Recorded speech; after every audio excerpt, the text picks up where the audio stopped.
আপনারা দেখছেন শিরোনাম update, powered by Misba agro product, Arambagh, Hooghly. Co-powered by Asha cancer institute, new hospital road, Rampurhat, Birbhum. নমস্কার, আপনারা দেখছেন সংবাদ শিরোনাম। শিরোনাম আপডেট নিয়ে রয়েছি আপনাদের সঙ্গে আমি প্রবীর। আইপ্যাক মামলা ঘিরে ফের গুরুত্বপূর্ণ আইনি লড়াই। তদন্ত করবে কোন সংস্থা? এই প্রশ্নেই এখন জটিলতা আরও বাড়ছে। একদিকে এনফোর্সমেন্ট ডিরেক্টরেটের দাবি আইপ্যাক সংক্রান্ত তদন্তে বাধা দেওয়ার অভিযোগের নিরপেক্ষ তদন্তের প্রয়োজন, আর সেই কারণেই তদন্ত অন্য কোনো স্বাধীন কেন্দ্রীয় সংস্থার হাতে দেওয়ার দাবি করেছে এনফোর্সমেন্ট ডিরেক্টরেট।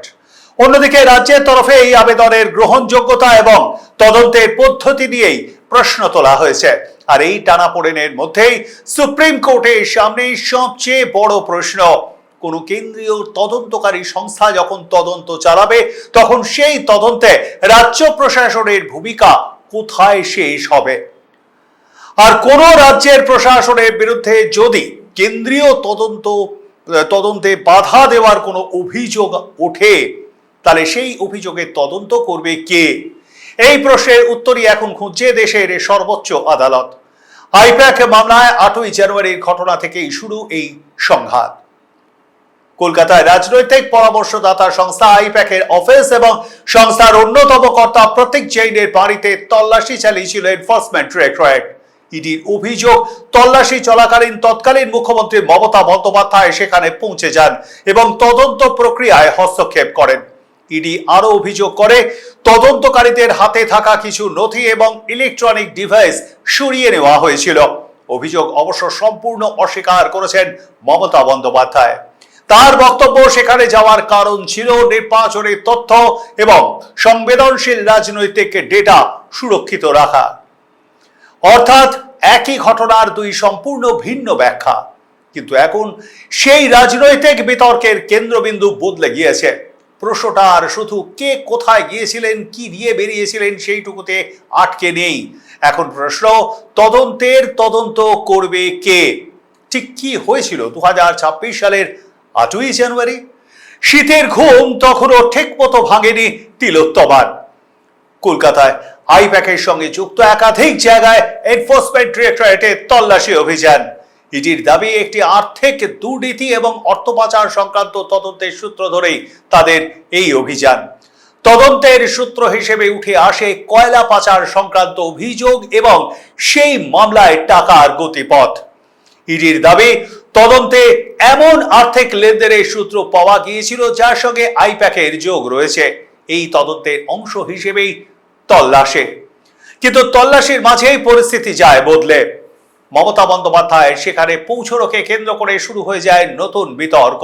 ইডির বক্তব্য, তদন্তের জায়গায় একজন মুখ্যমন্ত্রীর উপস্থিতি স্বাভাবিক প্রশাসনিক হস্তক্ষেপের সীমা ছাড়িয়ে যায়।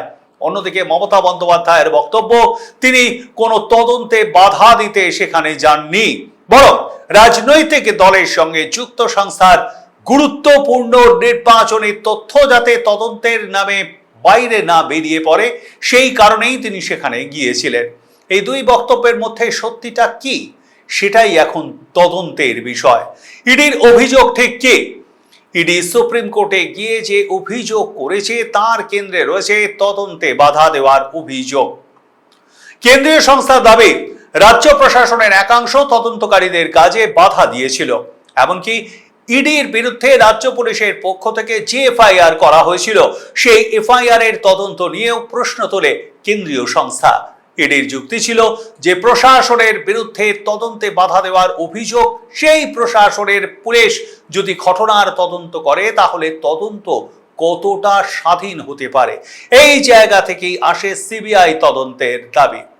ইডি বলেছে, একটি স্বাধীন তদন্তকারী সংস্থার হাতে বিষয়টি দেওয়া প্রয়োজন, কারণ অভিযোগের কেন্দ্রে রয়েছেন রাজ্যের প্রশাসনের শীর্ষস্তরের ব্যক্তিরা। এখানেই মামলাটির গুরুত্ব, কারণ এটি শুধু ইডি বনাম রাজ্য সরকারেরই সংঘাত নয়, এটি তদন্তকারী সংস্থার স্বাধীনতা বনাম প্রশাসনিক কর্তৃত্বের প্রশ্ন। সুপ্রিম কোর্ট কেন বিষয়টিকে গুরুতর বলেছে? সুপ্রিম কোর্ট আগে শুনানিতেই বিষয়টিকে অত্যন্ত গুরুতর বলে দেখেছিল। 15ই জানুয়ারি শুনানিতে আদালত প্রশ্ন তোলে, কেন্দ্রীয় তদন্তকারী সংস্থা কোনো গুরুতর অপরাধের তদন্ত করলে রাজ্য প্রশাসনের সংস্থা কি সেই তদন্তে হস্তক্ষেপ করতে পারে? আদালত রাজ্য পুলিশের করা ইডি সংক্রান্ত এফআইআর এর তদন্তেও স্থগিতাদেশ দিয়েছিল। একই সঙ্গে তল্লাশি সিসিটিভি ফুটেজ সংরক্ষণের নির্দেশও দেওয়া হয়েছিল। অর্থাৎ আদালত শুরু থেকেই ঘটনাটিকে সাধারণ রাজনৈতিক সংঘাত হিসেবে দেখেনি, বরং তদন্তের স্বাধীনতা এবং আইন শৃঙ্খলা ব্যবস্থার ভূমিকা দুই দিক থেকেই বিষয়টি পরীক্ষা করেছে। আর এখানেই মামলাটির আরো গুরুত্বপূর্ণ হয়ে ওঠে। এখন প্রশ্ন হলো, মুখ্যমন্ত্রী কি তদন্তে ঢুকে পড়তে পারেন? অবশ্যই আলোচনায় থাকবো, তবে তার আগে শিরোনাম আপডেটে নিয়ে নেব ছোট্ট একটা বিরতি। সঙ্গে থাকুন। কথায় আছে স্বাস্থ্যই সম্পদ, আর খাদ্যের পুষ্টিগুণই স্বাস্থ্য রক্ষা করে। আমরা আপনার স্বাস্থ্যের কথা ভেবেই তৈরি করি উন্নত মানের চাল। আমাদের উৎপন্ন বিভিন্ন মানের চাল, যেমন গোবিন্দভোগ চাল, সাদা গোবিন্দভোগ চাল, ব্রিহি চাল, সোনা চাল প্রভৃতি রান্নার প্রয়োজনীয়তায় এবং আপনাদের স্বাদের পরিতৃপ্তিও নিয়ে আসে। আপনাদের প্রয়োজনে আজই যোগাযোগ করুন হাজরা হাস্কিং মিল, গ্রাম মির্জাপুর, পোস্ট শ্যামসুন্দর, PS রায়না, পূর্ব বর্ধমান। আমাদের মোবাইল নাম্বার 7867120522 এবং 9641100554। প্রতিদিনের খাবার পাতে রান্নার স্বাদ বাড়াতে আজই ঘরে আনুন গুপ্তা মডার্ন রাইস প্রোডাক্ট লিমিটেডের চাল। আমাদের এখানে বাছাই করা সেরা চাল পাওয়া যায়, তাই যে কোনো উৎসবে আর অনুষ্ঠানে ঘরে আনুন গুপ্তা মডার্ন রাইস প্রোডাক্ট লিমিটেডের চাল। আমাদের ঠিকানা বারদুয়ারি, হরিশ্চন্দ্রপুর, মালদা। আমাদের যোগাযোগ নাম্বার 8670094785, 9733479431 এবং 8670725161। আপনারা দেখছেন শিরোনাম update, powered by Misba agro product, Arambagh, Hooghly. Co powered by Asha cancer institute, new hospital road, Rampurhat, Birbhum. সঙ্গে থাকার জন্য ধন্যবাদ। ফিরে এলাম বিরতির পর। দেখছেন শিরোনাম আপডেট। যে গুরুত্বপূর্ণ প্রশ্নটা নিয়ে বিরতিটা টেনেছিলাম, মুখ্যমন্ত্রী কি তদন্তে ঢুকে পড়তে পারেন? এই মামলার সবচেয়ে বিতর্কিত প্রশ্নগুলির মধ্যে একটি, একজন মুখ্যমন্ত্রী কি কোনো তদন্ত চলাকালীন তদন্তের জায়গায় যেতে পারেন? আইনগতভাবে কোনো জনপ্রতিনিধির উপস্থিতি আর তদন্তে হস্তক্ষেপ, এই দুটি বিষয় কিন্তু এক নয়। কিন্তু যদি সেই উপস্থিতির ফলে তদন্তকারীদের কাজ থেমে যায়, যদি তদন্তকারীদের কাছ থেকে নথি বা ডিভাইস সরিয়ে নেওয়ার অভিযোগ ওঠে, যদি তদন্তকারী আধিকারিকদের বিরুদ্ধে পাল্টা এফআইআর হয়, তাহলে বিষয়টিকে শুধু রাজনৈতিক প্রতিবাদ হিসেবে দেখা যায়, নাকি তখন প্রশাসনিক ক্ষমতার ব্যবহার নিয়ে প্রশ্ন উঠবে? এই প্রশ্নগুলি এখন সুপ্রিম কোর্টের সামনে। ইডির দাবি, এই ঘটনায় প্রশাসনিক ক্ষমতা ব্যবহার করে তদন্তকে প্রভাবিত করার অভিযোগ রয়েছে। অন্যদিকে মমতা বন্দ্যোপাধ্যায়ের পক্ষের বক্তব্য, তিনি কোনো অপরাধমূলক তদন্তে বাধা দেননি, তার উপস্থিতির অন্য কারণ ছিল। তাহলে শেষ পর্যন্ত আদালত কি দেখবে? উদ্দেশ্য, নাকি ঘটনার ফলাফল, নাকি তদন্তের প্রক্রিয়ায় বাস্তবে কোনো বাধা সৃষ্টি হয়েছিল কিনা সেটা? সিবিআই নিয়ে কেন আপত্তি? এবার আসা যাক তদন্তকারী সংস্থা বাছাইয়ের প্রশ্নে। ইডি চাইছে বিষয়টি সিবিআই এর মতো স্বাধীন কেন্দ্রীয় তদন্তকারী সংস্থার হাতে যাক, কিন্তু এখানেই আপত্তি।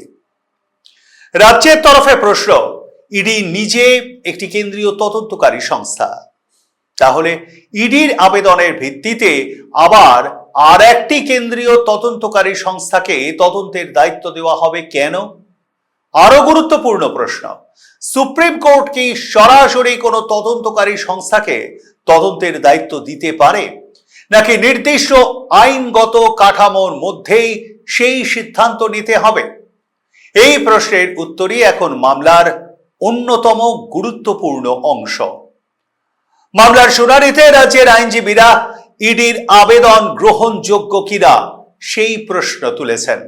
অন্যদিকে আদালত পাল্টা প্রশ্ন করেছে, যদি তদন্তকারী আধিকারিকরা নিজেদের মৌলিক অধিকার লঙ্ঘিত হওয়ার অভিযোগ করেন, তাহলে তাদের কি আদালতের দ্বারস্থ হওয়ার অধিকার নেই? অর্থাৎ আদালত বিষয়টিকে শুধু একটি সরকারি সংস্থার বনাম আর একটি সরকারি সংস্থার সংঘাত হিসেবেই দেখছে না, ব্যক্তিগত অধিকার এবং তদন্তকারীদের নিরাপত্তার প্রশ্নও সামনে এসেছে। আদালতের সবচেয়ে কঠিন প্রশ্ন, সুপ্রিম কোর্টের পর্যবেক্ষণের মধ্যে সবচেয়ে তাৎপর্যপূর্ণ প্রশ্নগুলির মধ্যে একটি, যদি কোনো মুখ্যমন্ত্রী তদন্তের জায়গায় গিয়ে হস্তক্ষেপ করেন তাহলে তদন্তকারী সংস্থা কি করবে? এই প্রশ্ন কোনো একজন মুখ্যমন্ত্রীকে ঘিরে নয়, এটি ভবিষ্যতের জন্য একটি সাংবিধানিক প্রশ্ন। কারণ আজ যদি কোনো একটি রাজ্যের মুখ্যমন্ত্রী কেন্দ্রীয় তদন্তে হস্তক্ষেপ করেন, আগামী দিনে অন্য কোনো রাজ্যের মুখ্যমন্ত্রী একই কাজ যদি করেন, তাহলে তার সীমা কোথায়? একইভাবে কেন্দ্রীয় তদন্তকারী সংস্থাও যদি ক্ষমতার সীমা অতিক্রম করে, তাহলে রাজ্যের কি করার অধিকার থাকবে? অর্থাৎ মামলাটি দুই পক্ষের ক্ষমতার সীমা নির্ধারণের প্রশ্নও তুলছে। রাজনৈতিক তথ্য বনাম তদন্ত। মামলায় আরও একটি গুরুত্বপূর্ণ বিষয় রয়েছে। আইপ্যাক একটি রাজনৈতিক পরামর্শদাতা সংস্থা। নির্বাচনী কৌশল, ভোটার সংক্রান্ত তথ্য, রাজনৈতিক পরিকল্পনা, এই ধরনের সংবেদনশীল তথ্যের সঙ্গে এমন সংস্থার কাজের সম্পর্ক থাকতে পারে। মমতা বন্দ্যোপাধ্যায়ের পক্ষ থেকে দাবি করা হয়েছে, তল্লাশির সময় রাজনৈতিক ও নির্বাচনী তথ্যের নিরাপত্তা নিয়ে উদ্বেগ ছিল। অন্যদিকে ইডির অবস্থান, তদন্তের নামে রাজনৈতিক দলের তথ্য সংগ্রহ করা তাদের উদ্দেশ্য নয়। তাদের তদন্ত অর্থ পাচার এবং অপরাধ লব্ধ অর্থের সঙ্গে সম্পর্কিত। তাহলে প্রশ্ন, কোন তথ্য এই তদন্তের জন্য অত্যন্ত প্রয়োজনীয়? কোন তথ্য রাজনৈতিকভাবে সংবেদনশীল এবং তদন্তকারী সংস্থা কিভাবে সেই সীমারেখা বজায় রাখবে? এই প্রশ্ন ভবিষ্যতে গুরুত্বপূর্ণ হয়ে উঠতে পারে। পাল্টা এফআইআর কেন গুরুত্বপূর্ণ? ঘটনার পর রাজ্য পুলিশের পক্ষ থেকেও ইডি আধিকারিকদের বিরুদ্ধে এফআইআর করা হয়েছিল, কিন্তু সুপ্রিম কোর্ট সেই তদন্তে অন্তর্বর্তী স্থগিতাদেশ দেয়। এখানেই তৈরি হয় আইনি সংঘাতের দ্বিতীয় স্তর। একদিকে ইডির অভিযোগ, তদন্তে বাধা দেওয়া হয়েছে, অন্যদিকে রাজ্যের অভিযোগ, ইডির তল্লাশি এবং কার্যকলাপ নিয়ে প্রশ্ন রয়েছে। অর্থাৎ একই ঘটনার দুই দিক থেকে দুই ধরনের অভিযোগ। এখন যদি রাজ্য পুলিশে তদন্ত করে, তাহলে এক পক্ষ বলবে তদন্ত পক্ষপাতদুষ্ট। আবার যদি কেন্দ্রীয় সংস্থা তদন্ত করে, অন্য পক্ষ বলতে পারে তদন্ত রাজনৈতিকভাবে প্রভাবিত। তাই তদন্তকারী সংস্থা নির্বাচনে এখন মামলার মূল জট। 18ই অগস্ট দিনটি কেন গুরুত্বপূর্ণ ছিল?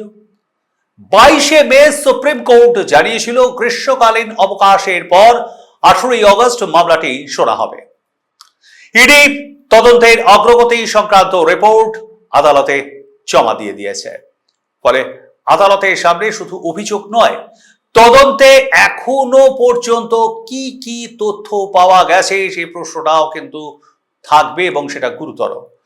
আদালত কি সরাসরি সিবিআই তদন্তের নির্দেশ দিচ্ছে, নাকি ইডির আবেদন খারিজ করছে, নাকি অন্য কোনো স্বাধীন তদন্তের কাঠামো তৈরি করার কথা বলছে, নাকি প্রথমে অভিযোগগুলির আইনগত গ্রহণযোগ্যতা নিয়ে সিদ্ধান্ত নিচ্ছে? সবটাই নির্ভর করছে আদালতের পরবর্তী নির্দেশের ওপর। বিষয়টি নিয়ে আরো আলোচনার অবকাশ রয়েছে। তবে তার আগে শিরোনাম আপডেটে আরো একটা বিরতি, সঙ্গে থাকুন। থাকে যেই পড়লো কাঠি, উৎসবে মুখর বাঙালি, পুজো কিংবা পেট পুজোতে চাই পাতে সবার সাথে বাসন্তী গোল্ড রাইস। ধোঁয়া ওঠা সুগন্ধি ভাতে বাঙালির পছন্দতে বাসন্তী গোল্ড রাইস।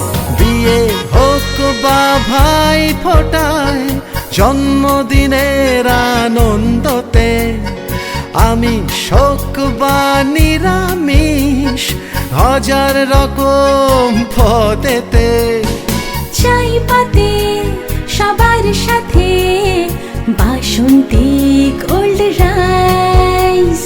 বাসন্তী গোল্ড রাইস, বাসন্তী গোল্ড রাইস, প্রতিটি দানায় ভালোবাসা।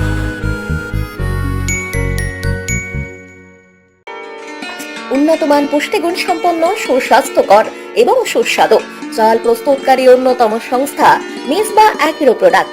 উন্নত মানের ধান থেকে চাল প্রস্তুত করতে আমরা উন্নত প্রযুক্তির মেশিন ব্যবহার করে থাকি। আপনার প্রতিদিনের খাদ্য তালিকায় অবশ্যই রাখুন মিসবা অ্যাগ্রো প্রোডাক্টের পুষ্টিগুণ সম্পন্ন সুস্বাদু চাল। যোগাযোগ করুন বর্ধমান রোড ভায়া বাহলানপুর বাটলান হুগলি। যোগাযোগ নম্বর 7001119580। আপনারা দেখছেন শিরোনাম update, powered by Misba agro product, Arambagh, Hooghly. Co powered by Asha cancer institute, new hospital road, Rampurhat, Birbhum. সঙ্গে থাকার জন্য ধন্যবাদ। ফিরে এলাম বিরতির পর, দেখছেন শিরোনাম আপডেট। একটা বিষয় পরিষ্কার, মামলাটি এখন আর শুধুমাত্র কলকাতায় একটি তল্লাশি অভিযানকে ঘিরে নেই।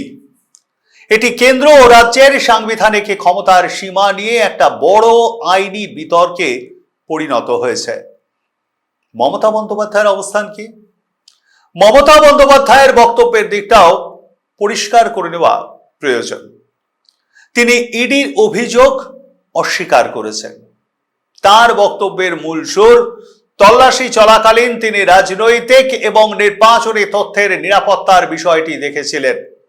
তিনি তদন্ত নষ্ট করার উদ্দেশ্যে সেখানে যাননি। তার বিরুদ্ধে নথি বা ডিভাইস সরিয়ে নেওয়ার যে অভিযোগ এনফোর্সমেন্ট ডিরেক্টরেট করেছে, সেই অভিযোগও তিনি প্রত্যাখ্যান করেছেন।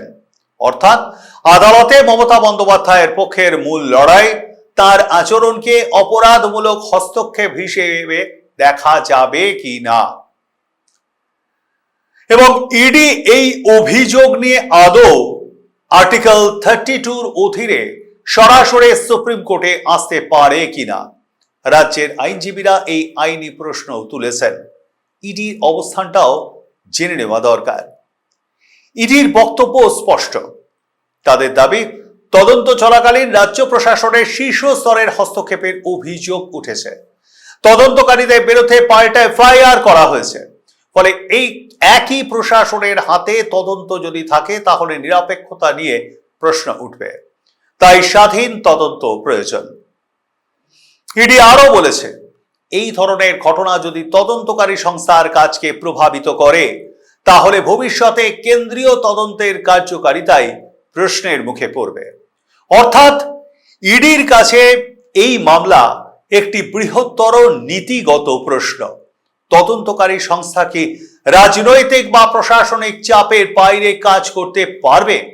আদালতের সামনে তিনটি বড় প্রশ্ন।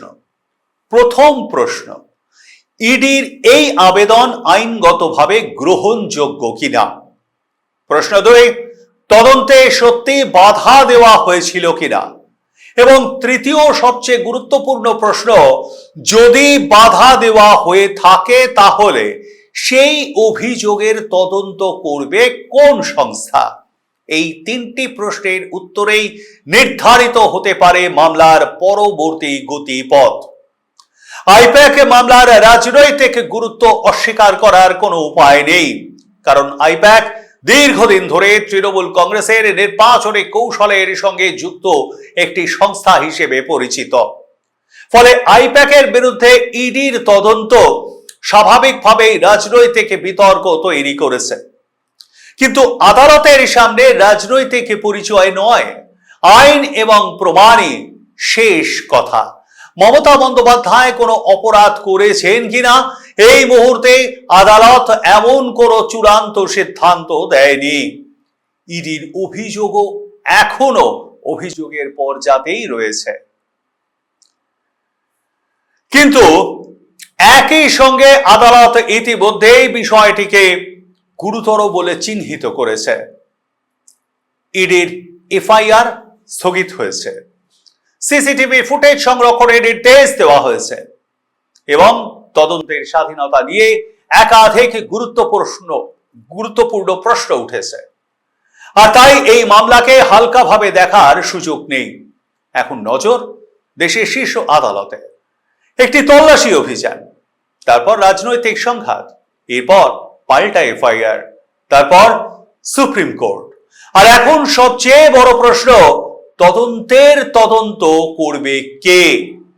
ইডি চাইছে স্বাধীন কেন্দ্রীয় সংস্থা তদন্ত করুক।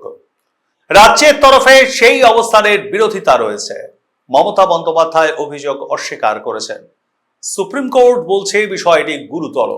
এখন আদালতেই ঠিক করবে এই অভিযোগের বিচার কোন আইনি কাঠামোয় হবে, কোন তদন্তকারী সংস্থা তদন্ত করবে এবং তদন্তে রাজ্য ও কেন্দ্র দুই পক্ষের ক্ষমতার সীমা বা কোথায়।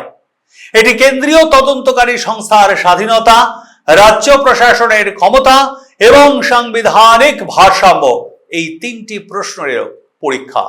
শেষ পর্যন্ত আদালতের নির্দেশেই স্পষ্ট হবে ইডির অভিযোগ কি আরো গভীর তদন্তের দিকে যাবে নাকি আইনি গ্রহণযোগ্যতার প্রশ্নেই থেমে যাবে। আর যদি তদন্ত হয় তাহলে সেই তদন্তের দায়িত্ব কার হাতে যাবে? এই প্রশ্নের উত্তরেই এখন আজকে আইপ্যাক মামলা। অভিযোগ যার বিরুদ্ধেই হোক, তদন্তের প্রশ্নে শেষ কথা হওয়া উচিত প্রমাণের। আর সেই প্রমাণ কতটা নিরপেক্ষভাবে পরীক্ষা করা যায়, সুপ্রিম কোর্টের পরবর্তী নির্দেশ সেই পথটাই ঠিক করতে পারে। মামলার পরবর্তী শুনানি আগামী 2রা সেপ্টেম্বর। ততদিন পর্যন্ত অবশ্যই আমাদের সকলকে অপেক্ষা করে থাকতে হবে যে আদৌ যে ডিভাইস, যে ফাইলগুলি নিয়েছিলেন সেই ফাইলগুলিতে কি ছিল। এবং এটা একটা সাংবিধানিক বিষয় যে এটা তো শুধুমাত্র আমাদের এই রাজ্যের মুখ্যমন্ত্রী মমতা বন্দ্যোপাধ্যায় এবং ইডির সংঘাত নয়, এটা অন্যান্য যে কোনো রাজ্যে ভবিষ্যতে হতে পারে। তাহলে সেই ক্ষেত্রে কি হবে আদালতের ওপর সেটা নির্ভর করছে। অর্থাৎ সুপ্রিম কোর্টের পরবর্তী যে পদক্ষেপ, পরবর্তী শুনানিতেই সেটা জানা যাবে। আমাদের ওই 2রা সেপ্টেম্বর পর্যন্ত অপেক্ষা করতেই হবে। কেমন লাগছে আমাদের এই অনুষ্ঠান? কমেন্ট বক্সে মতামত করে জানাবেন অবশ্যই। লাইক, শেয়ার, সাবস্ক্রাইব করতে ভুলবেন না। শিরোনাম আপডেট আজ এই পর্যন্তই। দেখতে থাকুন সংবাদ শিরোনাম। নমস্কার। আপনারা দেখছেন শিরোনাম update, powered by Misba agro product, Arambagh, Hooghly. Co-powered by Asha Cancer Institute, New Hospital Road, Rampurhat, Birbhum.